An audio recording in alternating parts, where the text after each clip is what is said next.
Estudar a ditadura civil-militar, principalmente aqui no Ceará, ela é importante por diversos aspectos. Primeiro porque o primeiro presidente militar, né, a ascender ao poder, logo após o golpe contra João Goulart, foi um cearense, né, Humberto de Alencar Castelo Branco, nascido em Messejana, e é com o exercício político do Castelo Branco que a ditadura ela encontra campos de legitimação, jurídica principalmente. É no governo do Castelo Branco que nós temos a edição e a promulgação de 4 atos institucionais. 4 atos institucionais que marcam de forma categórica, né, o que virá a ser a ditadura nos anos subsequentes. Castelo Branco morre em 1967, né, vítima de um acidente aéreo. A sua morte ela é sentida de uma forma muito visceral pela sociedade cearense. Não somente as classes políticas, elas choram a morte desse personagem, como principalmente também a sociedade civil. A morte do Castelo Branco ela é ainda hoje uma incógnita. E eu penso que existe, de certa forma, um impeditivo, né? Simplesmente pelo fato de ser um militar e sem sombra de dúvidas pelo fato de ser o primeiro militar que deu forma à ditadura que se prolongou até 1985.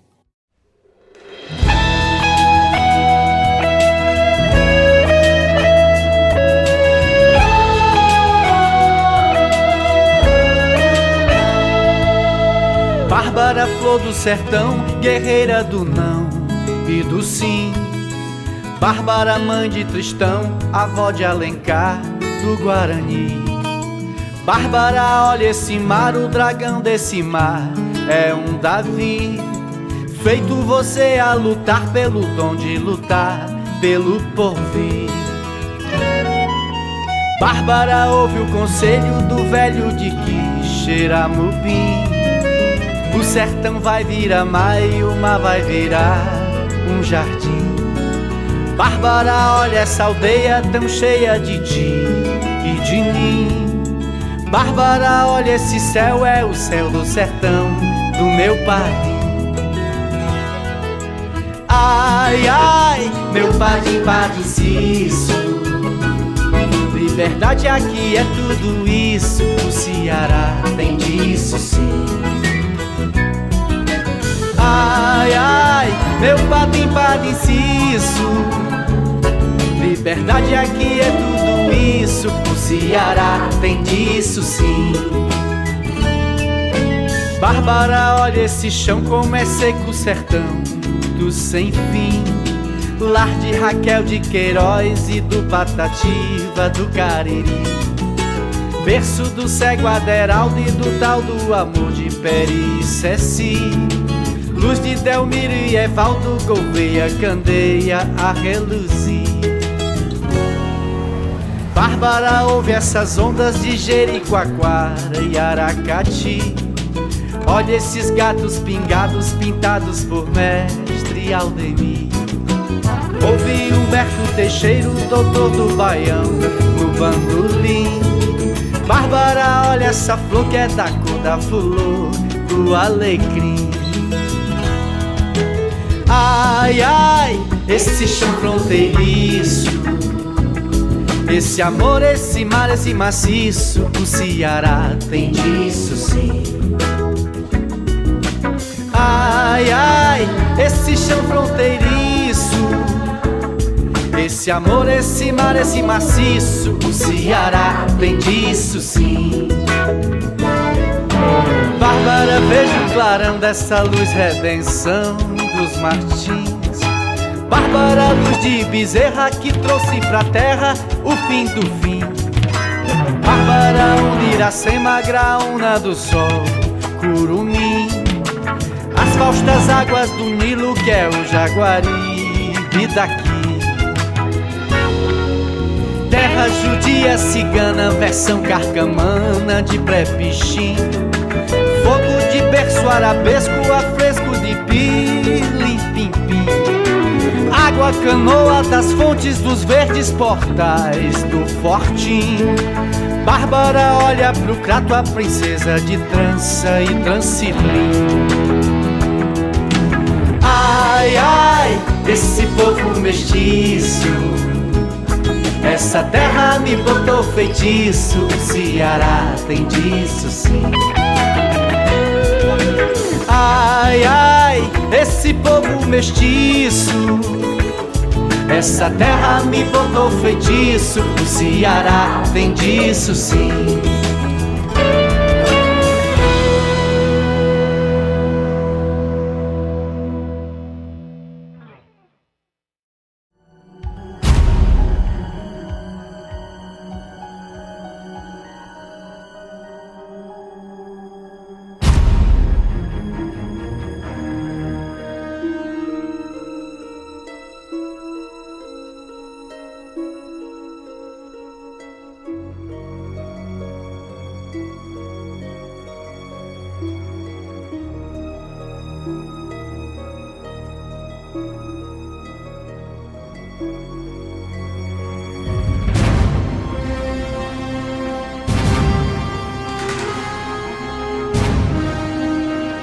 Década de 1910.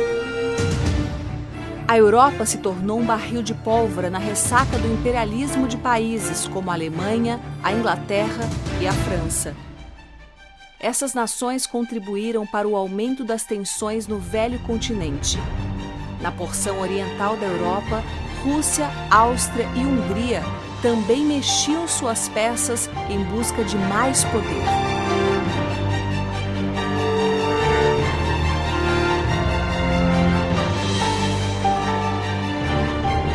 A Primeira Guerra Mundial, iniciada em 1914, foi resultado do conflito de interesses de todos esses países europeus.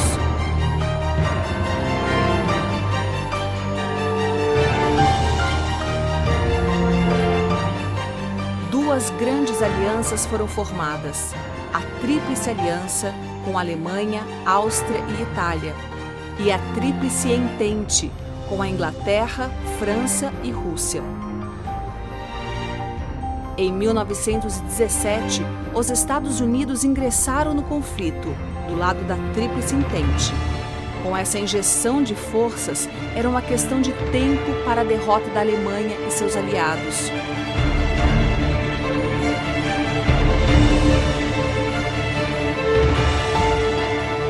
A Primeira Guerra terminou com um saldo de mais de 8 milhões de mortos.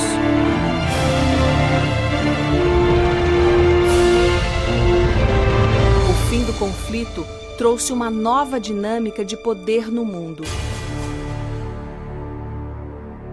O Castelo era um defensor intransigente do legalismo. E é curioso notar que esse homem depois, mais tarde, vai ser, o primeiro presidente de um golpe militar. Ou seja, a interferência radical do exército na política. Mas até então, Castelo era o legalista. Era aquele homem que dizia que política e militaria era igual água e óleo, duas coisas que não se misturavam.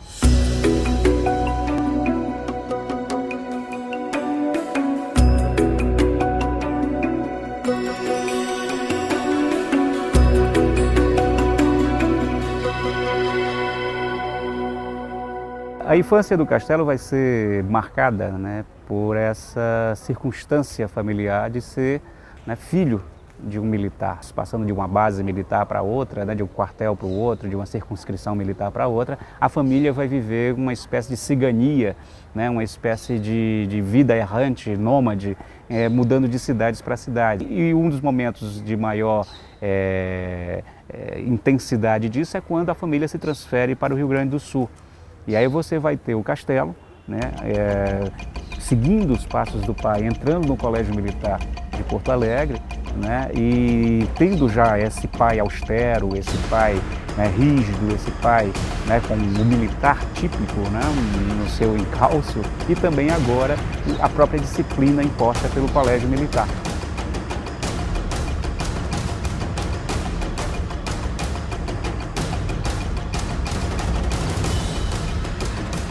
Desde criança, ele era uma criança meio desengonçada, uma criança desproporcional, uma cabeça muito grande, aquela a ausência de pescoço, queria ser a delícia dos caricaturistas mais tarde, Então ele, aquele menininho cearense, mirrado, cabeçudo, né, num colégio militar no Rio Grande do Sul, ele iria logicamente provocar, né, um certo desequilíbrio ali físico, né? Ele não era exatamente um porte atlético com a exemplo de muitos colegas deles, né? Dele. E aí isso vai fazer com que ele receba dos colegas uma série de apelidos, né? Apelidos que Castelo vai colecionar ao longo da vida, né? Desde torto, crânio, cabeção, Quasímodo, que era o que mais deixava ele irritado, né? O Corcunda de Notre Dame e tal. Então isso vai fazer com que o Castelo seja cada vez mais um menino arredio e fique ali, né, incomodado com as brincadeiras dos outros, dos gaúchos principalmente, mais impertigados, né, mais atléticos e tudo mais. E ele vai se refugiar como compensação a essa fragilidade física, né, essa desvantagem física, ele vai se refugiar no mundo dos livros. É claro que ele leu mais do que alguns colegas dele de farda, é claro que ele pertenceu a uma ala do exército, né, mais iluminada, mais ilustrada, vamos dizer assim, mas ele não chegava a ser um intelectual. Mas era isso que o resguardava dessa diferença em relação aos companheiros, né? Então ele vai ser sempre aquele homem que era o que lia, já que ele não era aquele que pulava mais alto, mais forte, que levantava mais peso, que caminhava mais. Ele era o que nós podemos chamar de um aluno mediano, um aluno médio, nunca um aluno brilhante, como foi, por exemplo, Luiz Carlos Prestes, né, que tirava nota máxima em todas as disciplinas, em todos os anos em Realengo, né, na Escola Militar de Realengo, mas também não era aquele aluno último da turma. O bonde, a energia elétrica, as vacinas. Novidades que compunham o cenário de um novo século no Brasil. A jovem República Brasileira não foi instalada de modo democrático e o poderio dos militares foi fundamental para o início do novo Estado. No entanto, durante a República Velha, eles perderam espaço para grandes fazendeiros e cafeicultores que detinham a hegemonia econômica e política.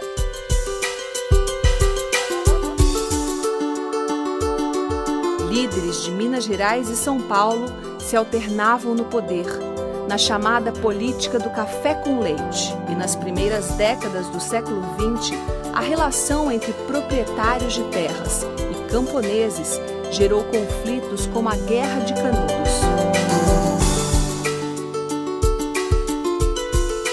A classe média surgia no Brasil, pressionando as elites a modernizarem sua visão da política e da economia.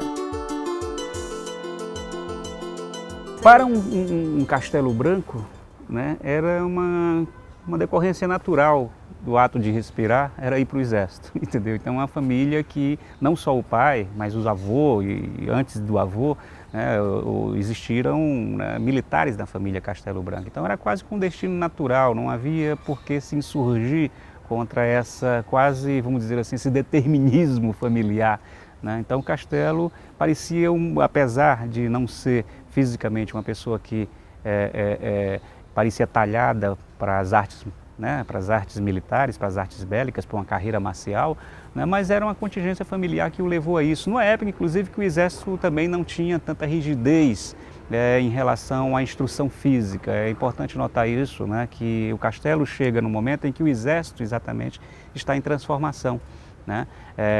A velha técnica, né, que movimentou os soldados brasileiros durante a Guerra do Paraguai e tudo mais, em que os soldados eram arrebanhados a laço, em que não havia, né, nenhuma decisão de você entrar no carro, eu quero ser militar, a não ser as pessoas de classe muito pobre que viam no exército uma forma de sustentação, de se sustentar, como melhorar o seu padrão de vida. O Castelo surge no momento em que o exército está passando por uma transformação. É quando vem uma missão francesa, né, fazer novos exercícios, novas instruções, novos regulamentos, novos métodos. Então é na transição entre um antigo exército, aquele exército bisonho, que sofreu os reveses da Guerra do Paraguai, na Guerra de Canudos e tudo mais, e um novo exército mais moderno, né, mais bem equipado, ou teoricamente mais bem equipado, né, mas um exército que tinha uma tendência a uma profissionalização. E o Castelo vai ser exatamente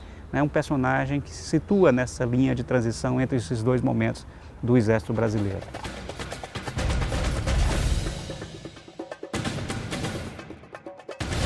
O Castelo, que nunca foi muito bem dotado fisicamente, ele passa a sofrer, né, as contingências disso. Então os exercícios começam a se tornar mais puxados e ele sempre vai ser o último, sempre vai... Então tem cenas até, de certa forma, patéticas em que ele, né, sofre em ultrapassar determinados obstáculos, né, enquanto os colegas faziam isso com maior desenvoltura, ele sempre ficava um pouco para trás e tudo mais. E isso vai exatamente agravar a sua necessidade de buscar um diferencial junto aos colegas.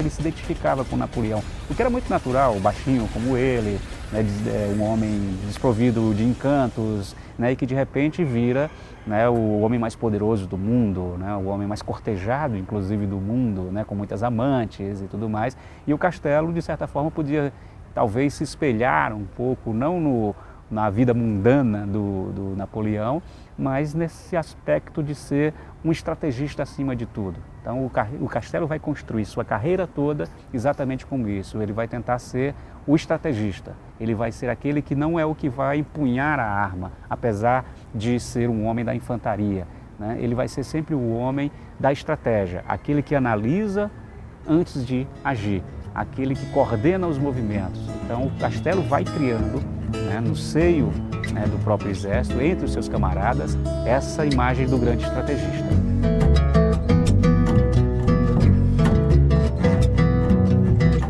Na década de 1920, uma série de revoltas militares estourou no Brasil. Eles levantaram as armas contra o que consideravam um atraso das oligarquias e dos coronéis, representados pelo governo do então presidente Arthur Bernardes.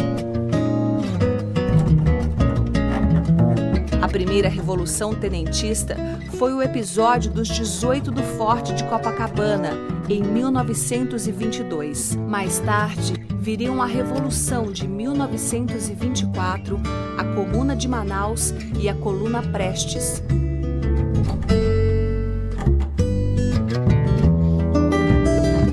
Com a crise na cafeicultura, agravada pelo craque da Bolsa de Nova York, a política do café com leite se esfacelou.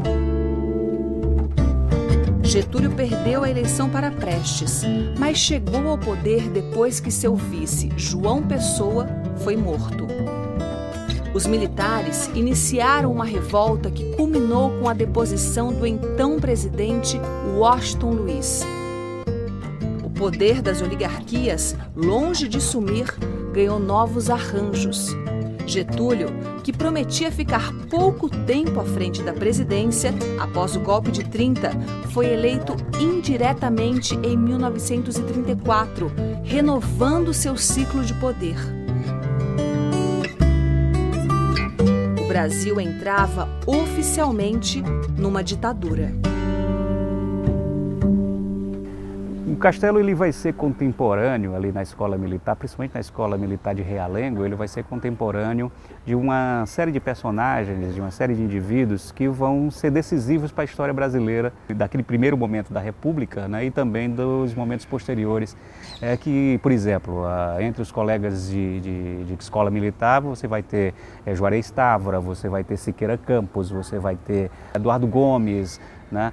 Então são todos alunos ali daquele momento da escola militar e que o Castelo vai travar a relação. E o próprio Prestes, né, também. E o que é curioso notar é que todos esses indivíduos que eu citei, todos eles vão se filiar ao que se convencionou chamar de tenentismo, né, que é o movimento de insatisfação na base, né, hierárquica da caserna, do quartel, e que vai promover um verdadeiro ciclo revolucionário a partir de 22. O exército se arvorava ali naquele momento como grande árbitro da política nacional. Aí você vai ter, em contrapartida, um Castelo indo contra tudo isso. Você vai ter um Castelo que, desde o primeiro momento, decide, né, pelo legalismo. Ele pregava, né, e chegou depois, mais tarde, a escrever sobre isso, né, ele pregava a tese do soldado profissional. Ou seja, que lugar de quartel, que lugar de militar era no quartel, né? Política não era lugar para militar. né? Uma postura que inclusive o irá diferenciar desses seus pares e mais tarde será útil para a imagem que o golpe gostará de ter perante a sociedade de um homem exatamente que passou a vida toda, passou a vida inteira contra as quarteladas, contra as rebeliões, contra os motins, então precisava da figura de um homem legalista.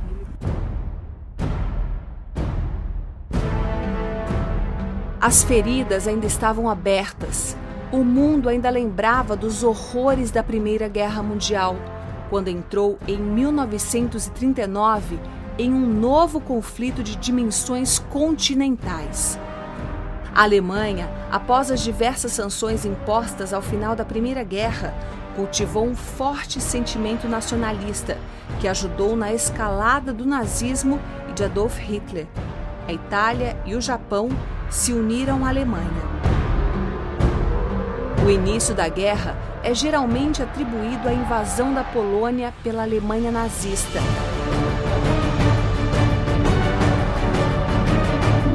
Em seguida, diversos países, como a França e a Grã-Bretanha, declararam guerra aos alemães. Os pracinhas brasileiros participaram de batalhas na Itália junto com os norte-americanos.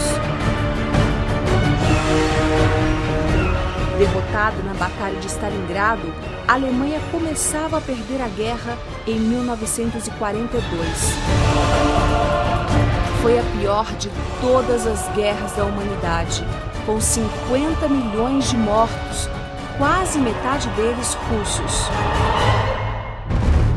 Quando o Castelo ainda é um jovem oficial, um jovem soldado, na verdade, ele vai cair de amores, né, por uma moça, uma mineira chamada Argentina, e a família da Argentina, no primeiro momento, ela vai ficar transtornada, mais especificamente o pai, porque a filha, uma menina prendada, criada, né, para ser uma mãe, uma dona de casa exemplar, estava trocando cartinhas românticas com um soldadinho do exército, né?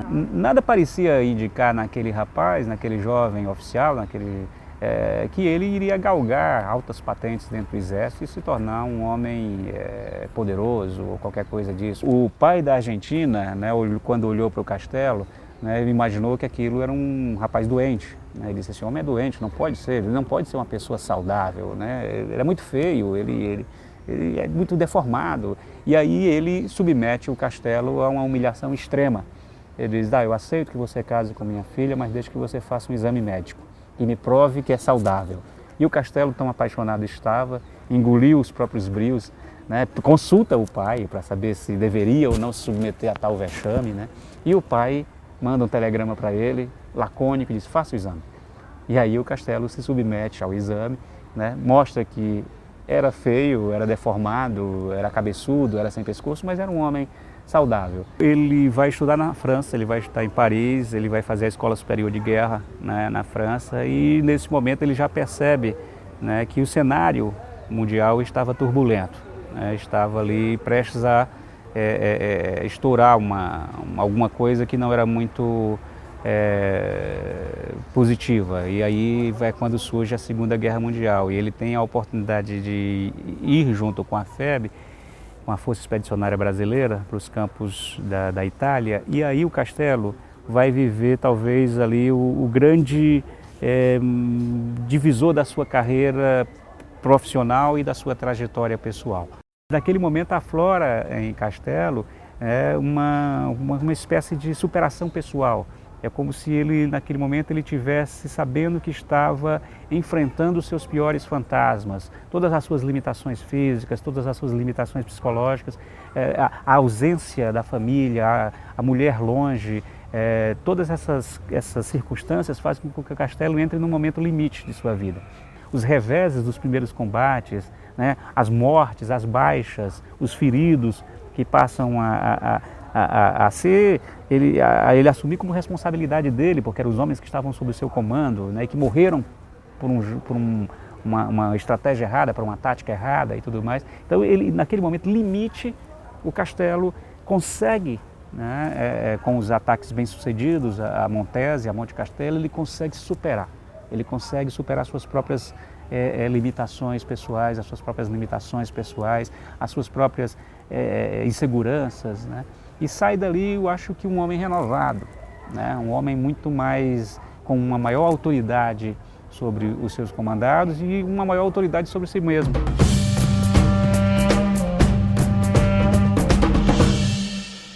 A Segunda Guerra Mundial marca a ascensão militar de forma peremptória dos Estados Unidos, né? Então os Estados Unidos saem como grande vencedor bélico, militar do conflito, né? Então o exército brasileiro, que até então era muito mais próximo da escola francesa de guerra, né? Essa mesma escola que irá, né, formar Castelo lá atrás, que faz aquela primeira transição do exército brasileiro de uma coisa mais rudimentar para uma coisa mais profissional, chega a um segundo momento de uma segunda transformação no exército. E o Castelo, né, como o homem que se destacou na FEB, nos combates, né, na traçar as estratégias de combate, ele vai ser o homem encarregado de adaptar, né, as Forças Armadas brasileiras ao americanismo, vamos dizer assim. E um efeito colateral imediato disso, né, é que esse americanismo vai ter, né, como decorrência o anticomunismo, né? Então o Castelo passa a ver comunistas debaixo da cama a todo momento, né? A grande tarefa dele, além de modernizar o exército, era tentar tirar qualquer mácula, vamos dizer assim, qualquer sombra, qualquer perigo comunista de se infiltrar nas Forças Armadas. Então essa vai ser a grande obsessão dele, né? É tentar limpar o Brasil dessa ameaça vermelha. Arrasado pelo fim da Segunda Guerra Mundial, o mundo capitulou diante do poder das duas potências vencedoras do conflito, os Estados Unidos e a União Soviética.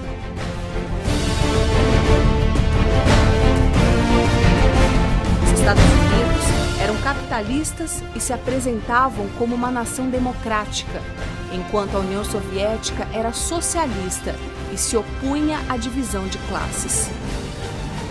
Após a guerra, as duas nações tinham a seu dispor um grande estoque de armas, várias delas desenvolvidas ou usurpadas durante o conflito. Esse arsenal foi o ponto de partida de uma corrida armamentista que acirrou as tensões entre os dois países. Os Estados Unidos propagavam uma ideologia anticomunista que teve influência direta na América Latina e no Brasil, servindo de pretexto para a retirada do presidente João Goulart do poder. A Guerra Fria foi um período de crises diplomáticas e militares, sempre tendo por trás o alinhamento ideológico dos países envolvidos. Paralela à guerra de chumbo, fogo e granada, né, tinha uma outra guerra intestina, né, dentro do exército brasileiro, né? Existiam, além de egos exacerbados, existiam rivalidades explícitas, né, e que se manifestaram, né, de forma muito declarada nesse momento do front, né? Então o Castelo começa ali a descobrir que é necessário, além de ser um estrategista no campo de batalha, ser também um estrategista na questão política. E o elemento de ligação do exército americano com as Forças Armadas Brasileiras na Itália, né, o Vernon Walters, vai ser exatamente aquele homem que depois vai acompanhar toda a trajetória do Castelo até ele chegar à presidência da República. Então é ali que Castelo constrói os alicerces da sua aproximação com os Estados Unidos, né? Então as relações que ele trava ali vão ser úteis para ele mais tarde, quando da conspiração para derrubar o João Goulart. O golpe não foi algo que nasceu do dia para a noite, né? O golpe foi algo que veio acompanhando a história brasileira ao longo do século XX. Esse golpe vinha se desenhando e é interessante como ele mudou às vezes de percurso, mas ele nasce lá nos anos 20 no movimento tenentista. Lá em 22, né, quando os soldados, quando os jovens oficiais resolvem se insurgir contra a ordem estabelecida, implantar uma certa moralidade, né, na política brasileira, extirpando inclusive o cenário político dos políticos profissionais, né, instituindo, né, a ideia de que o governo deve ser exercido de uma forma mais técnica e mais gerencial. Isso está lá no movimento tenentista, está na matriz disso. E aí você vai vendo como o ciclo revolucionário que se inicia lá no tenentismo em 22, depois 24, depois Coluna Prestes, depois a Revolução de 30, depois a Revolução Constitucionalista de 32, depois a Intentona de 35, você vai vendo como há um crescente e às vezes essas forças vão apontando no sentido contrário. Mas são as mesmas forças, o mesmo Juarez Távora que estava lá no movimento tenentista é o que vai fazer também o golpe de 64. Há uma coerência dentro de uma aparente contradição, de uma aparente divergência, dentro de uma aparente confusão, mas há uma linha divisória e uma linha evolutiva muito clara que leva dos tenentistas de 22 aos golpistas de 64. Né? É uma cultura que se instalou dentro dos quartéis e é por isso que quando se precisou, né, de alguém que encarnasse um certo espírito de retidão moral, um certo espírito de legalidade, para dar áreas inclusive civis ao golpe de 64, eles vão buscar quem? Aquele soldado profissional, aquele homem que até então se insurgira exatamente contra a insurreição, aquele homem que até então era o legalista, aquele homem que até então era o defensor intransigente da Constituição, aquele homem que tinha um passado, vamos dizer assim, limpo de rebeliões, de motins e de quarteladas. Quem era esse homem? Castelo Branco. Era o homem certo, vamos dizer assim, na hora certa para eles.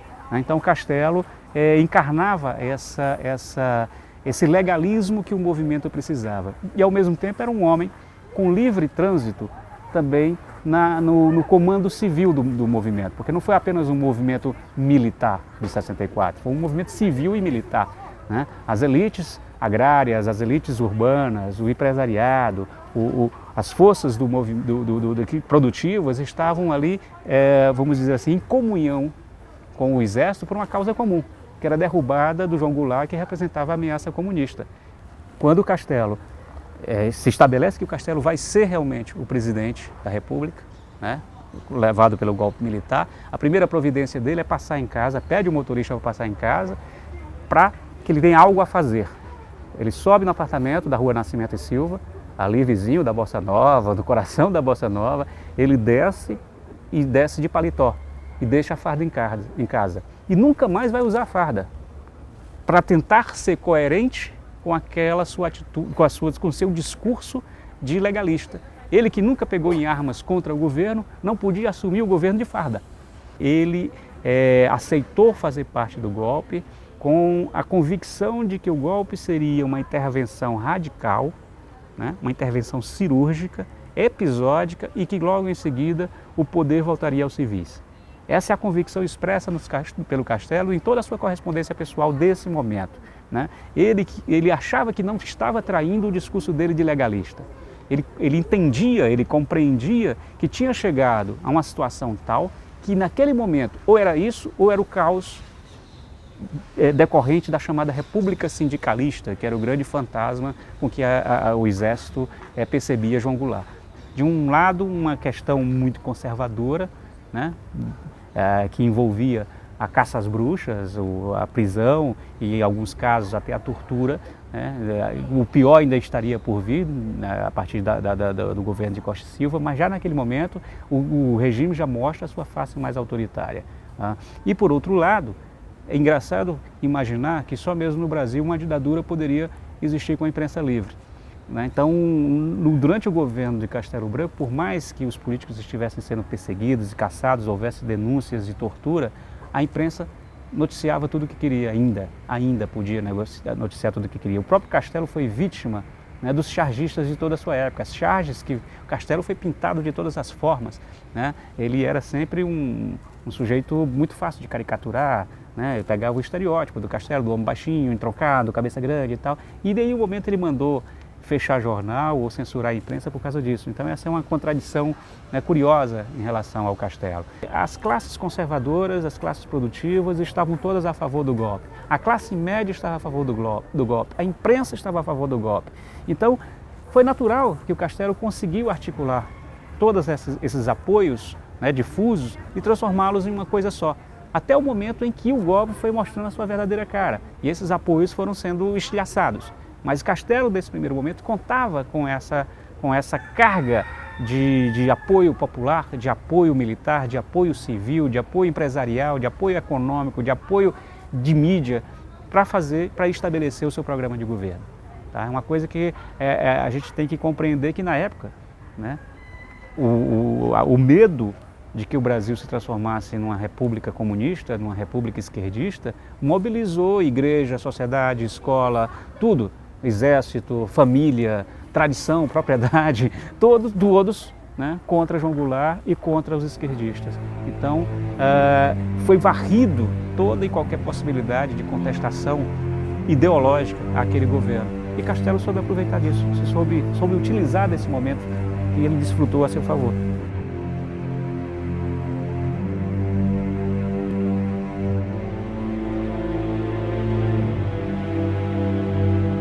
O Castelo alimentava a pretensão, ou talvez a ilusão, sei lá, de fazer do Sobral Pinto o seu sucessor.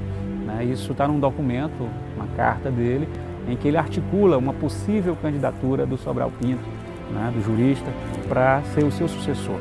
Ou seja, era uma forma que ele tinha calculado de entregar o poder e passar o poder para um civil. Né? O que aconteceu, todo mundo sabe, a linha dura engrossou e não teve outra forma ali naquele instante. Castelo acabou cedendo e foi engolido, né, de forma clamorosa, né, pelo Costa e Silva, né, que se impôs como o presidente.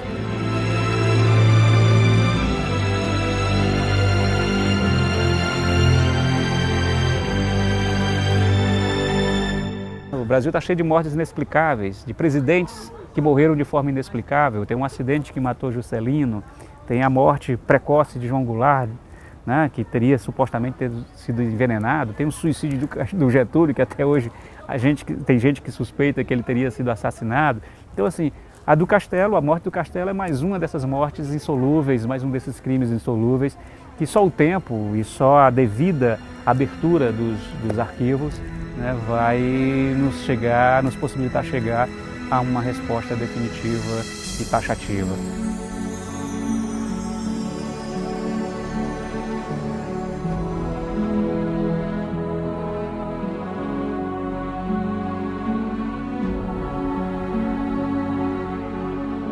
Castelo era um ser humano, então ele era vários, ele abrigava multidões. E então é bom que sobre o ser humano é que a gente vai viver e vai morrer fazendo perguntas a respeito das mesmas coisas e nós nunca vamos ter uma resposta definitiva. A história não é matemática, a história não é ciências exatas.